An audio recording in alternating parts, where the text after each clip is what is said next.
What's going on, everyone? Today is the NFL season. I'm super excited. We got Rams, we got Bills.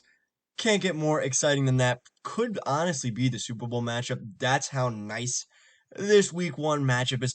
I'm really excited. We are sneaking in one last draft before the NFL season starts. Why not? I mean, maybe this team could win it for us. We are hopping in the puppy for $5 entry fee for the chance to win $75,000. That is really the goal here. We are drafting a team with the absolute highest upside, $500,000 in total prizes. Before we hop into it, though, if you guys could, please go down, give this video a like, give this video a comment, and subscribe to the YouTube channel if you do enjoy. We are going to be releasing tons and tons of content throughout the season to help you with any decision you possibly need to make. But with that out of the way, let's get right into it. We are taking Derrick Henry here. Derrick Henry or Dalvin Cook. I will probably go Derrick Henry here, but Dalvin Cook is a fine pick there. We now are 8 picks away, meaning we will most likely not be ending up with Saquon Barkley. We will most likely not be ending up with Alvin Kamara. And after that, there is kind of a tier break. I mean, I would be personally fine ending up with CeeDee Lamb. CeeDee Lamb, a guy falling down boards for reasons I'm not really too sure of. I think the main reason is because other people are just moving up. I mean, right? You have Saquon Barkley and Alvin Kamara, two phenomenal running backs that rightfully should be ahead of CeeDee Lamb. Um, DeAndre Swift, Javonte Williams, Aaron Jones, all these players, you can make a case to draft them over CeeDee Lamb. So I think that's why CeeDee Lamb is falling down. Even Debo, I think, is fine to take over CD here. So I mean, I can really see the case, but me personally, I mean, CD's kind of a value there. I mean, I would take all these guys over CD, but CD's a good pick there. Uh, the hope though is that we can end up with one of Saquon Barkley or Alvin Kamara. If we could pair up Derrick Henry and Saquon Barkley or Alvin Kamara, I am absolutely fine with that. I think the odds we get Mixon are pretty much zero. I think the odds we get Devontae are pretty much zero. But I think the odds we get one of these backs or CD Lamb is not zero. So that's the hope. We do get Travis Kelce up the board here. We are 5 picks away as well. So we'll see what the 1-2 turn ends up doing here. I mean, he can really go a ton of directions. He does go Saquon Barkley here, a little bit painful. Does he take Joe Mixon as well? He does not. Joe Mixon's still on the board here. We are 3 picks away now. Devontae's off the board as well. 2 picks away now, and we have Joe Mixon and Alvin Kamara. If one of them fall, because both of you guys do have running backs here, this guy's got Najee Harris and this guy's got Dalvin Cook, so potentially they might want to go wide receiver. If either of these guys do, then we lock in either Joe Mixon or Alvin Kamara, and that's totally, totally fine by me. It actually feels really, really good to have Derrick Henry and holy crap, Derrick Henry and potentially one of these two guys. Might not happen though. Joe Mixon is off the board. This guy might be scooping up Alvin Kamara here. Would have preferred the ninth pick. Definitely would have preferred the ninth pick. We will go CD Lamb here. Totally fine value where he is, but I do prefer pretty much all these guys over him, except for maybe Devontae. I mean, Devontae, best player in the league, probably. Or best wide receiver in the league, probably. Best player in the league is easily Aaron Donald, but best player in the league right now, probably. Your best wide receiver in the league. So, I mean, it's fine taking him there. I just am a little worried. Changing quarterbacks, more competition, is going into his age 30 season. So, while the age cliff probably isn't 100% eminent, you have to be worried that he may start losing a step or two within the next 2 years. And if that's the case, I mean, not that I don't want to be caught holding the bag, it's Devontae Adams. There's no bag to hold. Guy's a beast. But, like, look at what happened with Julio Jones last season. I mean, Julio Jones was projected to be an absolute animal. 2 seasons ago, he pretty much had 100 yards a game and was a little injured, so he fell down boards. And then this past year, I mean, just looked awful here. Now he's pretty much going, in the 9th, 10th round. Julio Jones absolutely falling down these boards. We do have Kyle Pitts off the board here pretty early. Mark Andrews off at 19 here. That Jonathan Taylor Kyle Pitts stack does look pretty lethal. I think Kyle Pitts in this format is a really, really smart pick. He can give you a positional advantage, but here I can't justify it personally. The Kyle Pitts hype has gotten pretty crazy. I can't say I'm mad about it, but it is pretty wild to see. Uh, Mike Evans still on the board, notably. T. Higgins still on the board. Good to go for week one. Yeah, shoulder isn't a problem. There are some start-sit question marks that I will be going over on Saturday. I mean, there's just tons and tons of things we don't really know right now. I mean, whether it be Jalen Waddle, Chase Edmonds, there's so many players, Alan Lazard. all these guys, you don't really know if they're going to be playing this week or not. I will be going over the most recent, most updated news and what I would do in start set decisions, if I would lean elsewhere or not. We shall see though. But that's coming out this Saturday. So if you guys do want to see that, please consider subscribing to the channel and turning that notification bell on. You can always change your mind later. Diggs my chub. Diggs my chub. We can potentially get T. Higgins here. If not, Josh Allen's a fine, suitable pick by me. I'm absolutely fine with any of these players we end up with here. We're going to take Josh Allen. We don't have a stack with them. Yeah, sure, but whatever. I mean, Josh Allen's an absolute monster here. I am fine taking the first quarterback off the board if it's Josh Allen. Potentially, I mean, the thing is, too, like, Jalen Hurts tends to go around pick 56. And I like him there. I still really do like him there, but around pick 60, 61, 62 is where he used to be. So he used to be picking him at this 5-6 turn pretty much every time. I mean, he was just an auto lock there. He's, again, my most owned quarterback in this format. So, I mean, I'm absolutely fine with going Jalen Hurts there as well. But, I mean, if Josh Allen's on the board, I'll take him. I think he does offer a positional advantage. And then potentially we get the Gabe Davis stack here. And then if something does happen to Stephon Diggs, or Gabe Davis just turns out to be an absolute monster, then I'm fine with that. Gabe Davis, the guy storing up boards here.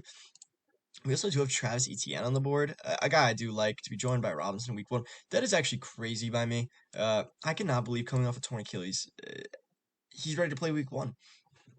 Considering it was practically the end of the season. We do have Pat Mahomes off the board now, though, which is really good for us. He got Juju as well. Wow, what a stack. What an interesting stack.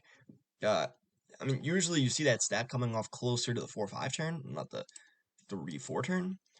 But, I mean, I'm fine with it. It'll allow some value to come to us. There's a few players I like here. Actually, I mean, it really doesn't even matter because there's 4 players I like here. Oh, 4 of these guys. We do have another quarterback coming off the board, which is exactly what we like to see. I'm going Gabe Davis just because we do have this stack. In a vacuum, okay, never mind. I was going to say in a vacuum, I prefer Allen Robinson here because he does have a higher overall ceiling. But Gabe Davis for the stack would have been nice. I also do like Jalen Waddle a lot. Joins practice fully Thursday. That is good to hear. Again, yeah, I was just going to say it seems to suggest that he will be ready for this weekend. But we don't 100% know on Sleeper. He is still listed as questionable, unfortunately. So we'll see in time. I don't know exactly what will happen, but I mean, I'm pretty confident to play Jalen Waddle if you did draft him because you probably drafted him fairly high. I mean, he's mid wide receiver 2. Coming off the board on Sleeper as a mid wide receiver 2, alongside guys like Allen Robinson, Gabe Davis. I mean, he's a very, very talented player, so you probably drafted him pretty high. So I mean, I would feel comfortable playing him, especially in his matchup this week against the Patriots. But I could see some reservations if you have a pretty loaded wide receiver core. I mean, if you're between, let's say, him and Allen Robinson somehow. I mean, I would personally start Allen Robinson because I do believe that he will play 100%. And also, I mean, I'm not gonna lie, I'm drafting or not drafting in my home leagues, you know, all that jazz. I'm starting all the players that are playing this Thursday, not because I think it's the best fantasy football decision, because but it's because I cannot wait to see my players in fantasy football and watch them feast. I mean, honestly, that's really the reason why. I know it's a stupid reason, but I'm just so excited for football. Some news coming out about George Kittle might miss me week 1 here, meaning we could potentially get him at a value. I don't know how far he'll fall, but a lot of times when players are rumored to miss week 1, I was going to bring up Chris Godwin here, but Chris Godwin is not going to play week 1, and he's just won pick 46. A lot of times you see these players drop a little bit. I mean, even with Trey Lance here, Trey Lance is falling down these boards a pretty fair amount, even though, I mean, there's pretty much no chance Jimmy G starts, in my opinion. We do have quarterbacks flying off the board, though. This guy goes Jalen Hurts and A.J. Brown here. That's probably his plan all along. But the first 4 quarterbacks are off the board, which is or first 5 quarterbacks are off the board, which is perfect for our Jalen or our Josh Allen pick. I think it's actually awesome. Kyler Murray comes off the board too. Let's go. Okay, this gives us some good value that would not otherwise be there. Potentially, I mean, Zeke, not a guy I like, but a guy I might have to take here if he somehow makes it back to us. I mean, that's just too much value to pass up on. Otherwise, Deontay's fine. Don't think Deontay will make it back to us either, though. And then if not, George Kittle. I'm absolutely fine with that as well. George Kittle, I think a guy who might fall here just a bit. Oh my, Damian Pierce. That's just ridiculous to me. That's ludicrous. David Montgomery, a guy falling as well. I mean, I think David Montgomery's locked in a starter. I do not understand why he's in this the end of the dead zone here. I mean, I would prefer him in a vacuum over Damian Pierce. I prefer him in a vacuum over Chase Edmonds. Yeah, over Chase Edmonds as well. But I would prefer Chase Edmonds over Damian Pierce any day of the week. I mean, Damian Pierce, 58.6 ADP. That's just stupid. I know he is confirmed as a starter. Actually, I should probably look at the draft board here really quick. Uh, Fantasy Kalos is up here. Let's see who he ends up taking. I mean, if I were him, I'd lean Deontay here because I really like Deontay, but he might not be playing week 1. So that's probably why people are a little bit off. And I understand that. I definitely do. But at the same time, week 1 matters in best ball formats by far the least out of any. I mean, not the least, but it doesn't really matter in best ball formats because it's not like you could pick up anybody, drop anybody. And I'm not going to fade somebody based on a potential they might not play this week. Deontay Johnson, sometimes considered injury prone by some people. I mean, I just totally disagree. He's definitely not injury prone. Last season, he played 16 games.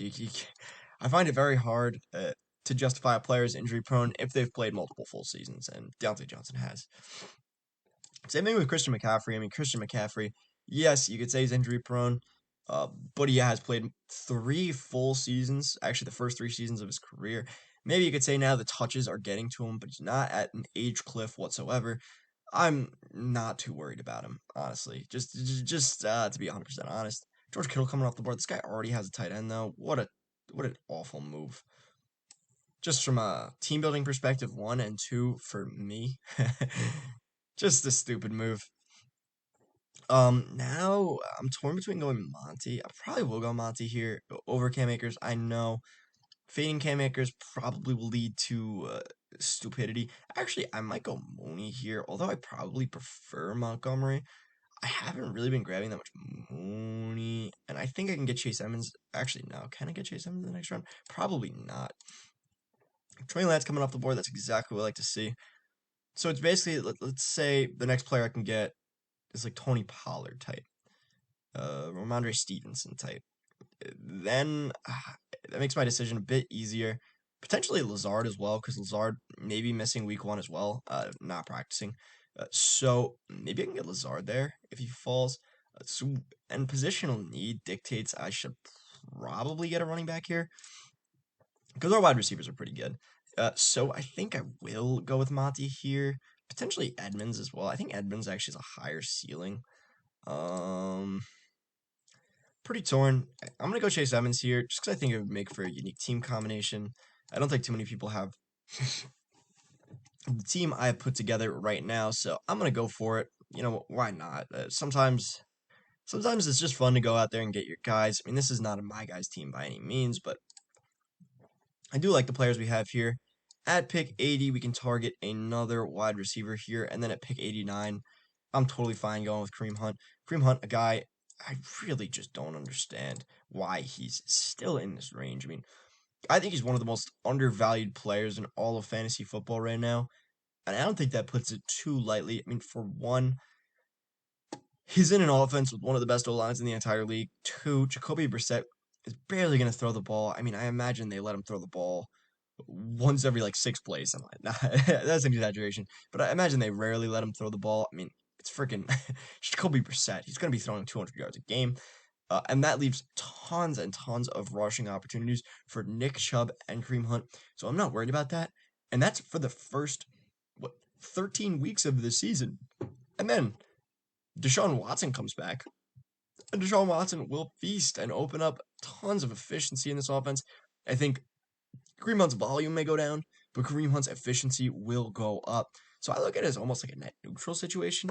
And I think that's absolutely phenomenal. I think Kareem Hunt's walking pretty much into 15 opportunities a game, 15 carries plus targets a game. I think that is absolutely fine production for somebody. I mean, who's going below guys like Antonio Gibson, going below guys like Rashad Penny. I mean, I prefer him in a vacuum over a lot of these guys. I mean, even Clyde, I think it's close. Clyde, I think, will be good, and I think he is undervalued here as well. But I mean, at the same time, I would actually definitely prefer him in a vacuum over Tony Pollard as well. I'd prefer him in a vacuum over Josh Jacobs, over Ramondre Stevenson, a lot of these guys, because I mean he's such a proven commodity, and the only reason people are forgetting that is because of an injury he suffered last year. But if you guys are enjoying this video, please go down, give this video a like, give this video a comment. I'm answering any questions you guys have in the comments below, and you guys can comment your teams and everything like that. I do want to hear all of your rosters down below in the comments. And subscribe to the channel. Turn that notification bell on if you guys are enjoying. Would mean the world to me. I love you guys all so much. Thank you so much. But we do have Lazard off the board here. A little bit painful for me. Elijah Mitchell on the board. A little bit surprising. I mean, I would take him there. That's got to be a value. This guy doesn't have a running back yet. What? I mean, the rest of his team's it's not even like that good. I mean, it is good. No, don't get me wrong. This wide receiver core is God, but but it's like not like ridiculous for what it should be with you having 0 running backs. That's my take on it. And then Tom Brady, I'm not gonna lie, I'm a little hesitant on taking Tom Brady this season. I know he's the GOAT. I know it's Tom Brady, but at the same time, I mean, he's 45 years old. Everyone is human. He is mortal. Tom Brady, an absolute beast. I mean, I think he could be totally fine, but the offensive line in Tampa Bay has gotten significantly worse. That does scare me a little bit considering this is a 45-year-old quarterback. I mean, he's not mobile in the slightest. And he also threw. I'm taking Elijah Mitchell here, by the way. Elijah Mitchell's absolutely steal here. I mean, 100%, because he could walk into all the carries in this offense. I mean, he could be getting 25 touches a game. And at that point, that's an absolute steal. But back to Tom Brady. I mean, he's 45 years old. I know people have been doubting Brady for years. The infamous clip of Max Kellerman. Tom Brady is going to fall off a cliff. I mean, that's just not true. We've seen that. I don't think he'll be bad, but I mean, he was ungodly levels of efficient last year. 720 pass attempts, 43 touchdowns. You figure that has to come back down to earth. I mean, if he has 600 pass attempts, he'll still be a beast. But I don't think he will be return value where he's being drafted right now in the same range. I mean, I would prefer Russell Wilson personally because Russell Wilson does have some leverage to run. He's also going to be calling the plays. We could see a let Russ cook type of situation. Between him and Burrow, it's close. I guess I would probably prefer Burrow very slightly. And I would also probably prefer Dak over Burrow. I mean, Dak over Brady. So I'm a little bit torn. Wow. Oh my God, there is good value here. I'm gonna go for Clyde here because we don't really need a backup type. And I was really into Tony Pollard, but after Tyron Smith went down, I mean, I just can't be in on Tony Pollard nearly as much because I think this offensive line has gotten a lot worse. I think the offensive line was one of their strengths, and now it has become not a weakness, but I mean, they're definitely at least like average to below average. And I don't think they've ever the Dallas Cowboys have had a line in the past 5 years that has been this weak. So I'm a little hesitant to draft Pollard. Yes, Pollard insanely efficient. I mean, just look at this attempts to yards. It's like 5 yards per attempt, which is crazy. And then almost 10 yards per reception, which is insane for a running back. I mean, come on. That's actually ridiculous. So, I mean, Tony Pollard, a very talented guy, but I think it will be a lot worse for him this upcoming season. And then same thing with Zeke. I mean, I'm just really scared to draft Zeke. If he had made it back to me at pick 56, yeah, I would have taken him Zeke. But at the end of the day, I mean, I'm really scared that he's going to be running against on the worst line of his career. He's 27, 28 years old. He has probably the most tread on his tires in the entire NFL, aside from maybe Derrick Henry. I mean, this is a guy who hasn't missed a game aside from getting suspended. He's an absolute monster. Yes, I'm not going to disagree. It's Ezekiel Elliott. But at that same time, there are some signs, some risks in his profile, and I don't think he offers that ceiling necessarily that he's had in years past. I think he will finish probably ahead of where he's being drafted, but I don't think he has that pop-off RB type in his profile, in his range of outcomes. That's my take on it personally. We still have George Pickens on the board, which kind of stinks because we have Deontay. But TJ Hawkinson would be a nice pickup here. Dawson Knox. Either of these guys I'm fine with. We do need a tight end here pretty bad. Komet would be fine. Irv Smith, I would be good with. Irv Smith, good to go for the opener. Did see that. Good for him. That is awesome. I mean, I'm glad about it. I love Irv Smith. I've been drafting a ton of Irv Smith in this range here. He's probably my most drafted tight end. Actually, I'll have to check the exposures on that, but I think he's my most drafted tight end here. If not, he's definitely my top 3 alongside George Kittle. So I'm absolutely fine with that. But we will hopefully be getting TJ Hawkins in here. There are, what, one, two, or technically these guys got 2 picks, so I'm assuming he goes Hawkinson. But we got 1, 2, 3 picks, pretty much, unless one of these randoms go tight end, which is possible. But if you have Kyle Pitts, you're probably not spending another high pick on a tight end, or probably another decent pick on a tight end. All of you guys have good tight ends here. I mean, I don't think it's worth it to draft a second tight end until late, unless supreme value falls to you. And I mean, is TJ Hawkinson really supreme value? That's the way I look at it personally. But if I were Idaho, I would go TJ Hawkinson here. Finally, I mean, he is Amon Ross, so maybe not, but he does go TJ Hawkinson. We do have Josh Allen here, so I think the Dawson Knox stack is worth it if he does come to me. So we can have Dawson Knox and Cole Kmet and still rock 2 tight ends, which is fine. Or that we actually can't go Dawson Knox and Irv Smith. That's really annoying. I hate all these tight ends that I like. Oh, whoopsie daisy. Okay, we're gonna have to go back here. Oh man. Yeah, I like Dawson Knox a lot here. I mean, with the stack, but I hate how many of these tight ends have like similar buy situations. It's really annoying. It's the same thing with quarterbacks that I like. I mean, Josh Allen and Jalen Hurts both have a week 7 bye. It's just so annoying here.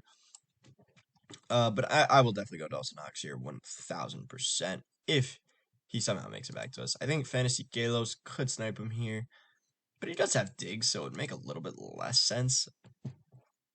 Because at that point, if you have the dominant one, I wouldn't really want a tight end that's just going to really sap volume from him. Like, Dawson Knox doesn't, it kind of lowers Stephon Diggs' overall ceiling for your team. Your overall team ceiling. Dawson Knox lowers your team ceiling. We do have Robert Woods off the board here. I think that is kind of a steal. I mean, Robert Woods is walking into pretty much, I mean, he just has to be walking into over 100 targets here. Whether those targets are good or not, I mean, it's Ryan Tannehill. We don't know. Ryan Tannehill probably one of the most confusing quarterbacks in the entire NFL. I mean, had such a sad career. Then for the Titans, absolutely popped off. And last year looked awful. I mean, it's night and day with him. So we'll see what Kalos does, though. He does go Dawson Knox. Painful pick here. We can't go Stafford because of the bye. I kind of like Ronald Moore here. We don't need any other running backs for the entire rest of the draft. I'm gonna go Ronald Moore. Ronald Moore, a guy who I think will be involved in some trickery. And then I'm gonna hope that Cole Kmet falls to us here. I definitely prefer him over Zach Ertz. I think. Come on, Zach Ertz. I'm not a big fan of Zach Ertz here. I mean, I think his volume can really only go down throughout the season, and I don't like drafting guys like that. I know I did just draft Ronald Moore, and it's a pretty similar case for him. But at the same time, this is a second-year player who they drafted highly, and they really like. I mean, he will have scripted touches. Whereas, I mean, is Zach Ertz really going to have scripted touches? When DeAndre Hopkins comes back, Zach Ertz will be phased out of this offense. AJ Green will be phased out of this offense. Uh, so I think overall, I mean, there's just no room for Zach Ertz here later into the season. I think he's fine early in the season, but after that, just no. But yeah, Cole Kmet would be the pick here if we can somehow get him. D-Rob may take him from us here. Ooh, I love that combination of running backs and I mean interesting combination of quarterbacks. The problem with taking 2 quarterbacks like that really high is like it's impossible for you to win that $75,000, right?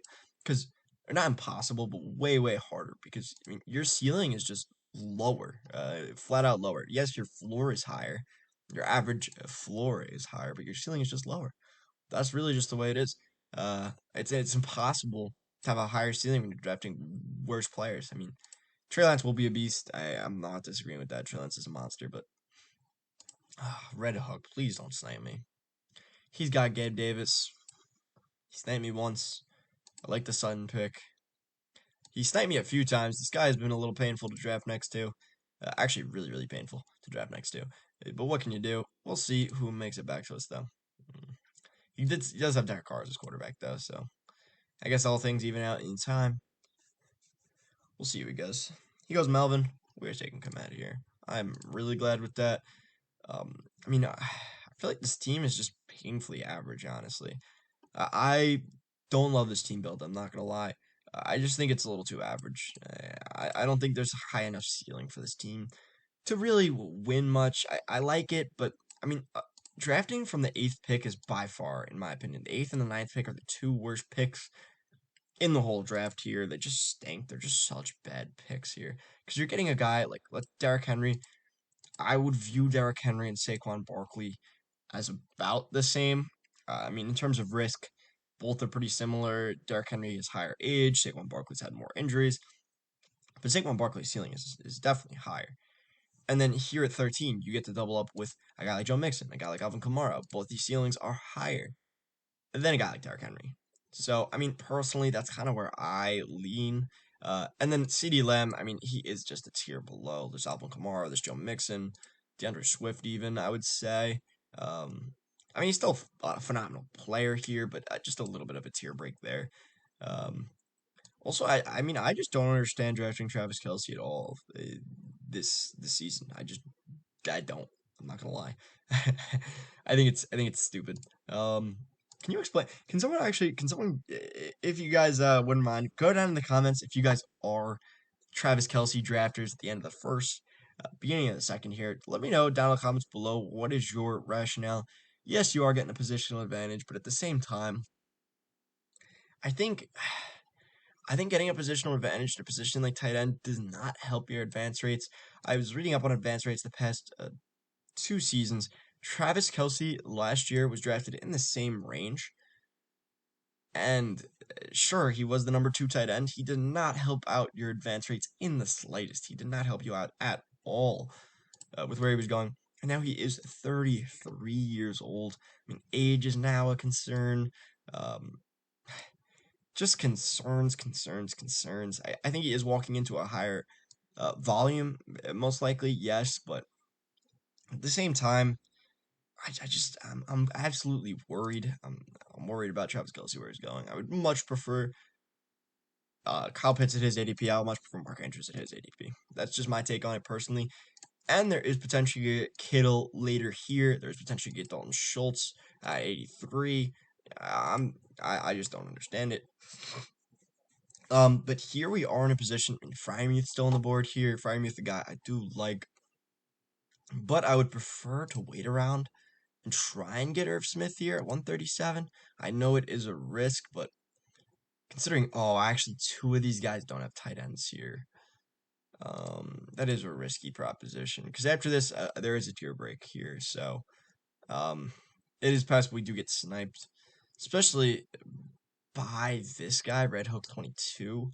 It is possible, so that's a decision I'm gonna have to make. If Jahan Dotson's still on the board, I have to go Jahan Dotson here. If not, we're gonna go Irv Smith. That's pretty much the way I'm looking at. We could also go with Fields here. Realistically, I think Fields does have a pretty decent ceiling because we do have Cole Kmet here as well. And again, pairing up these onesie positions are things I love to do here. I think Fields could be the pick, realistically. I do like Jahan Dotson here. I think he's a fine pick. I mean, first round talent here. But at the same time, Fields is the last of a tier for me. I think after this, Tua is just, I mean, worse. As a quarterback, Tua is probably, just as good. But in terms of the rushing upside that Justin Fields offers, there's no comparison between him and Tua. Trevor Lawrence, yes, there is a comparison.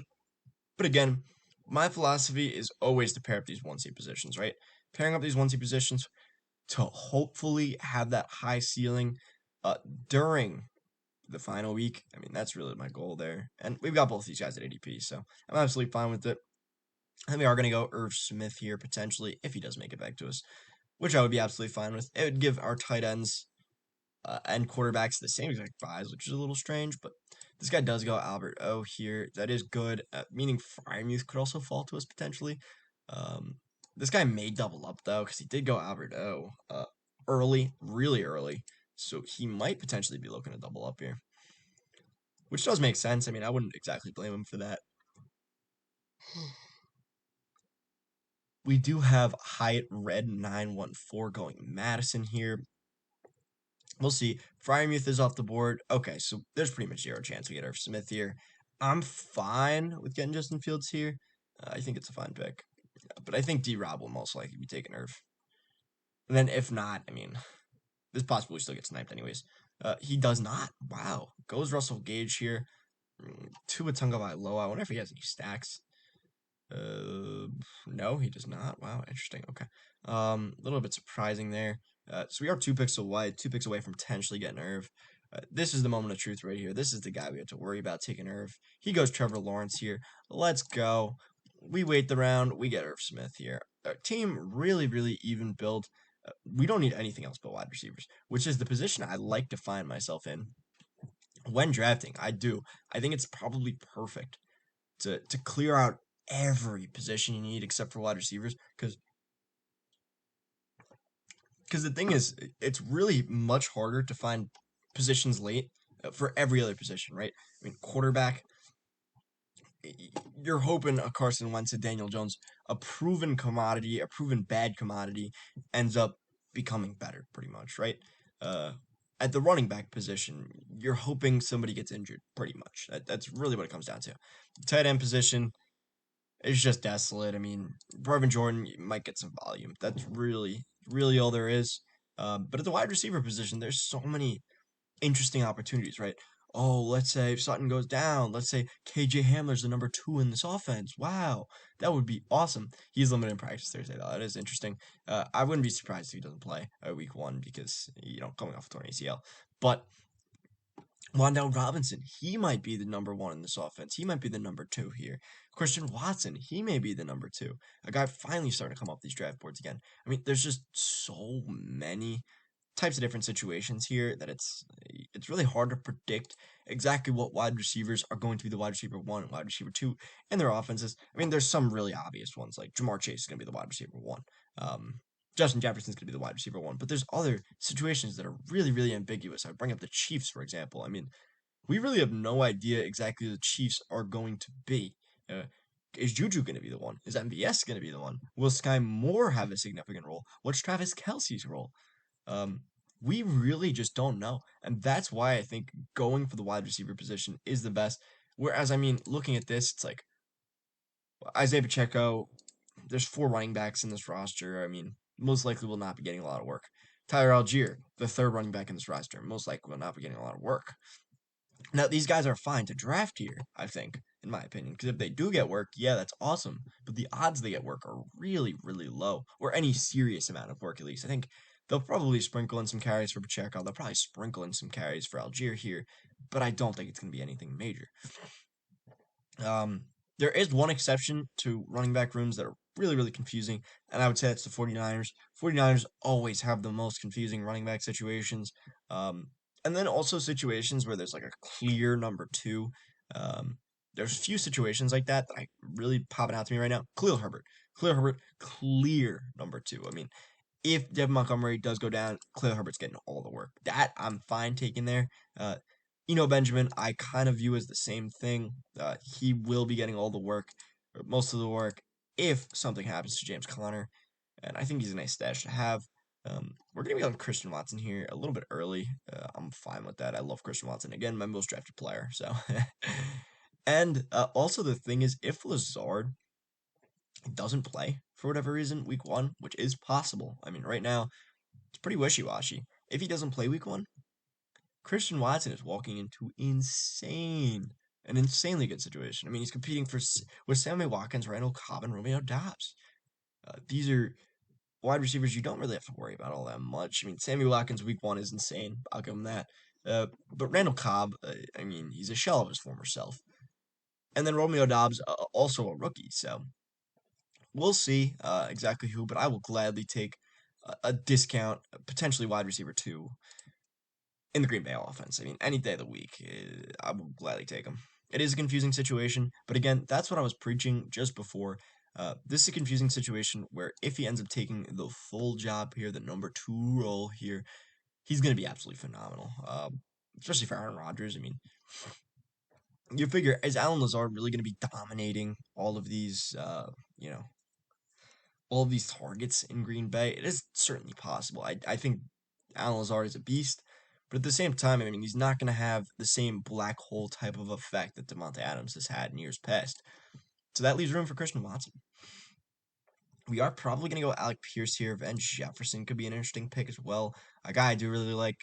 Uh, yeah, likely out more than one game. Interesting. Comes out 3 hours ago. I still think he's absolutely fine to go with here, though. Because again, we're shooting for upside at the end of the season. Who cares about the beginning of the season, really? I mean, as long as we get in the tournament, we just want the highest upside once we're in the tournament. Who cares about the first portion of the season? My opinion, I really, really don't all that much here. We're gonna go. We're gonna go with. Who the heck was I just gonna go with? Alec Pierce. Alec Pierce, most likely. I think he is fine. And then Van Jefferson will probably be falling a little bit because if he's out more than one game. But that is great for Allen Robinson here and our shares of Allen Robinson, which we do own a fair amount of. But that's going to be it from me. Really looking forward to week one, as I'm sure all of you guys are as well. Please let me know down below in the comments who you guys have, Rams or Bills. I know it's a pretty interesting debate. Please like, subscribe to the channel as well. Turn that notification bell on. Would mean the world to me. With that out of the way, have a good day, a good night, and a good life.